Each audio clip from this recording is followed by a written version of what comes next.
انہوں نے کہا نہیں نہیں صاحب بیٹھیے، کچھ نہیں ہوگا کچھ نہیں ہوگا کچھ نہیں ہوگا. اور انگریزوں سے کہتے ہیں جلدی آئے بڈھا بھاگ رہا ہے. جی ہم نے آپ نے ان کو گرفتار کروایا، پہلے اپنے کو جھانکے دوسرے کو. اچھا ایک بات بتلاؤ، آج بھی مجھے مہاراج گنج کا نہیں پتا لیکن کانپور کا پتا ہے مجھے، آج بھی تمہاری مخبری کرنے والے تھانوں میں مسلمان زیادہ ہیں کہ ہندو زیادہ ہیں؟ کون زیادہ ہے بولو؟ بات شاید کڑوی ہو، بری لگے، ورنہ مسلمانوں کے پوری ٹیم جن کا کام ہی ہے ذرا سے چند سکھوں کے لیے مخبری کرنا، تمہاری دلالی کرنا. اور ہوتے ہیں کہ اللہ دنیا مر جائے ہم زندہ رہیں. کہے مر جائے بھائی؟ تم زندہ کیوں رہو؟ مخبری کرو، دلالی کرو. جی تم دنیا کو کوسو گے. گوشت بندی ہوئی، قانون کی بات، قانون کا پالن کرنا چاہیے، لیکن کسی نے خاموشی سے گوشت کاٹ لیا، لوگ پریشان ہیں، چلو تو جا کر تھانے میں شکایت کرنے والا بھی آپ ہی کا بھائی ہے. اور شکایت بھی کس بنیاد پر؟ اس لیے نہیں کہ قانون کی خلاف ورزی کر رہا، وہ گیا ہے کہ ہمیں کلیجی چاہیے، ہمیں گردے چاہیے، کہ جب بک چکا اگر دو ورنہ نہیں دیا، جا کے تھانے میں شکایت کر دی اور بیچارہ گرفتار ہو گیا. ہو رہا ہے کہ نہیں ہو رہا؟ غلط تو نہیں کہہ رہا؟ پھر کیا رونا؟ دنیا کا رونا رو کر کام چلے گا؟ پہلے اپنے کو دیکھنا پڑے گا. خیر، میں نے کہا ٹیپو سلطان کی خدمات، یہ جو علماء اکرام 1857 میں ہمارے اکابر نے میدان جنگ میں جنگ لڑی. حافظ ضامن شہید بہت بڑے وقت کے قطب اور ابدال بہت بڑے اللہ والے تھے اور میدان جنگ میں موجود تھے. انگریز شکست کھا رہے تھے، قلعہ بند ہو گئے تھے. کسی نے کہا حضرت یہ قلعہ کھلے تاکہ ہم اندر جا کر قبضہ کر سکے. فرمایا قلعہ تو کھل جائے گا لیکن پھر میں نہیں رہوں گا. یہی ہوا، قلعہ کھلا، دشمن نے فوراً آپ پر گولی چلا دی، شہید ہو گئے. اور آپ کے مبارک جسم کو مولانا رشید احمد گنگوئی رحمۃ اللہ علیہ شاملی کے میدان سے اپنے کندھے میں لاد کر کے تھانہ بھون تک 12 کلومیٹر اس مقدس جسم کو اپنے کندھے میں لاد کر لے کر آئے اور تھانہ بھون میں دفن ہوئے. ان اکابر نے، ان میں خدمت، میں نے کہا تھوڑا سا آپ سمجھ لیں، جمعیت علماء ہے کہ اس چیزیں سے جمعیت علماء سن رہے ہیں. یہ جو میں نے موضوع چھیڑا کہ کچھ جمعیت علماء کیا ہے آپ کو بتلاؤں. سننا چاہتے ہیں آپ اس کو کہ نہیں سننا چاہتے؟ ہاں تو آپ کہیں کہ ہم کو سننا ہی نہیں ہے، پھر کیوں سناؤ فالتو میں؟ اپنی خدمات سنیے. اپنی ایک ہیرا پیدا ہوتا ہے. دارالعلوم دیوبند کے قیام میں وہ سب سے پہلا شاگرد ہوتا جس کا چھوٹا سا نام محمود ہوتا، اور اس کا استاد بھی محمود نام کا ملا محمود ہوتے. انار کے درخت کے نیچے وہ اپنے تعلیم کی ابتدا کرتا ہے. غور سے سنیے گا. اور مولانا قاسم نانوتوی کہ یہ شاگرد رشید ان کی فکر کو لے کر کے بوریا میں بیٹھ جاتا ہے، لوگوں کو تیار کرتا ہے. ملک کو آزاد کرانا ہے. 30-40 سال تک یہ بندے خدا محنت کرتا ہے. اور 1857 اور پھر 60 اور 67-66 میں دارالعلوم دیوبند قائم ہوا. اور اس کے بعد 78 میں علی گڑھ قائم ہوا اور 96 میں دارالعلوم ندوہ قائم ہوا. آگے 19ویں صدی، 1909 میں ایک تنظیم بناتے ہیں، پھر 13 میں بناتے ہیں. سنو، 1915 میں یہ مرد خدا عالمی جنگ ہوتی ہے. دنیا میں 2 عالمی جنگیں ہوئی ہیں اور کروڑوں انسان مارے گئے. اور عجیب و غریب بات یہ ہے کہ دونوں عالمی جنگوں میں دونوں فریق عیسائی تھے. کون تھے؟ اور الزام کس پر ہے کہ صاحب مسلمان لڑاکو ہوتے ہیں اور جھگڑالو ہوتے ہیں اور دہشت گرد ہوتے ہیں. یہ کروڑوں لوگوں کو مارنے والے یہ امن پسند ہیں اور یہاں سینکڑوں کو بھی نہ مارنے والے ظالم ہیں. دنیا میں بالکل اندھیر چل رہی.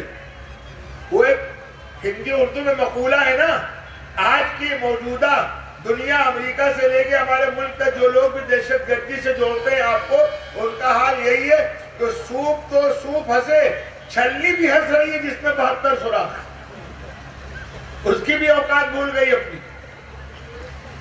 انہوں نے سن 1915 میں جب 2 گروپ دنیا کے ٹکرا گئے، ایک گروپ کا سربراہ تھا جرمن اور ایک گروپ کا سربراہ تھا برطانیہ انگلینڈ، جس کا ہندوستان میں قبضہ تھا انگریزوں کا. تو شیخ الہند یہی محمود جو کل کو شیخ الہند بنا، شیخ الہند مولانا محمود حسن دیوبندی سن 15 میں، سن 51 میں پیدائش ہے، سن 66 میں دارالعلوم دیوبند قائم ہو، اس کے پہلے شاگرد ہیں، اور وہی مکمل تعلیم حاصل کرنے کے بعد وہی پڑھانے بیٹھ گئے، اور پڑھانے کے ساتھ ساتھ وہیں پر ملک کی آزادی کے لیے دل میں آگ لگی ہے، ہمارا ملک آزاد ملک، اس کو غلام بنا لیا گیا۔ سن 15 میں حضرت نے ایک تحریک چلائی، جس تحریک کا نام ہے تحریک ریشمی رومال۔ کیا نام ہے؟ ایک تحریک ہے، اس کا زیادہ تعارف ہمیں نہیں کرانا، ہم آپ کو بتلائیں۔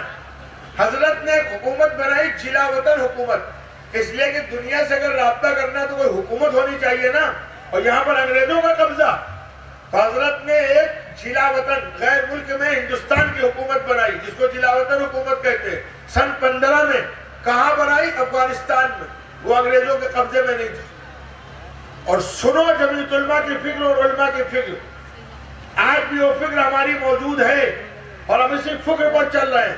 ہم اپنے برادران وطن کو بھی بتلانا چاہتے ہیں اور آپ کو بھی بتلانا چاہتے ہیں کہ جمعیت علماء کی فکر کیا ہے، ہمیں اس ملک میں کیا کرنا ہے، کس طرح رہنا ہے، کیا تھیوری اپنانا ہے، کس نظریے کے مطابق زندگی گزارنا ہے۔ ہمارے بڑوں نے نظریات طے کر دیے، اس کو بھی نوٹ کر لو۔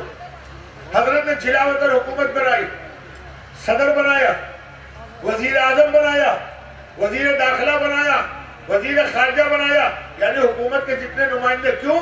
تاکہ وہ انگلینڈ اور انگریزوں کے خلاف جو محاذ ہے جرمن کا، ان سے رابطہ کر کے انگریزوں کو ہندوستان سے بھگانے کا کام کریں۔ یہ اتنا بڑا پلان، اور اس کا صدر کس کو بنایا؟ سنو تھیوری، سنیں، پہنچامے برادران وطن تک۔ صدر بنایا راجہ مہندر پرتاپ سنگھ کو۔ کس کو بنایا؟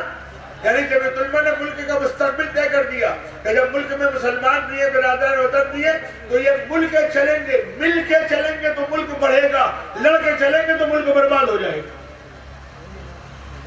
اور کیا ہم ملک کو برباد ہونے دیں گے؟ یہ پورا مجمع یہ عہد کر کے اٹھے گا، ہمارا عہد ہے، لیکن پھر عہد کر کے اٹھے گا کہ ہم ملک کو نہ برباد کریں گے نہ برباد کرنے دیں گے کسی کو۔ پکا وعدہ؟ ہاتھ اٹھا کے بتلاؤ۔ ملک ہمارا ہے، ہم کسی پہ احسان نہیں کر رہے، ہم اپنے گھر کی حفاظت کر رہے ہیں۔ جس طرح اپنے گھر کو ہم بربادی سے بچاتے ہیں، یہ ملک ہمارا گھر ہے، تو ہم اس کی حفاظت نہیں کریں گے۔ ہم نہ کسی پہ احسان کریں گے نہ کسی کا دباؤ۔ کوئی یہ نہیں سمجھے گا ہم کسی کے دباؤ میں آنے والے۔ ایمان والا دنیا میں کبھی کسی سے دبتا نہیں ہے، نہ دباتا نہ دبتا ہے نہ۔ وہ تو کہتا ہے کہ تم بھی کھل کے رہو، ہم بھی کھل کے رہیں، دونوں محبت کے ساتھ رہیں، تم بھی آزاد رہو، ہم بھی آزاد رہیں، مل کر ملک کو آگے بڑھائیں، نہ تم دبو نہ ہم دبے، دونوں مل کر دوست بن کے رہیں۔ کیا بن کے رہیں؟ تو مسلمان نہ دبتا ہے نہ، ہاں یہ نہیں کہ ہمیں پاور مل جائے تو ہم دبا لے جائیں، نہیں، نہ دبنا ہے نہ دبانا ہے، بلکہ برابری کے ساتھ ملک کی خدمت کرنی۔ تو حضرت نے راجہ مہندر پرتاپ سنگھ کو صدر بنایا، مولانا عبید اللہ سندھی کو وزیر خارجہ بنایا، مولانا ڈاکٹر برکت اللہ بھوپالی کو وزیر داخلہ و وزیر اعظم بنایا، اور بھی اسی طرح۔ اور اس حکومت نے جرمن سے رابطہ کیا۔ اللہ کا کرنا تھا، راز فاش ہو گیا، خاص پیغام تھا جو پیغام آؤٹ ہو گیا، اور بھی ہمارے آدمی لاپرواہی سے ہوا۔ اب بیچ بیچ میں ہم یہ بات بھی کہتے جا رہے ہیں، جس کو نوٹ کر لینے جا کر، آج بھی سب سے زیادہ غیر ذمہ دار ہم ہوتے جا رہے ہیں۔ ایمان والا تو سب سے زیادہ ذمہ دار اور امانت دار ہوتا تھا۔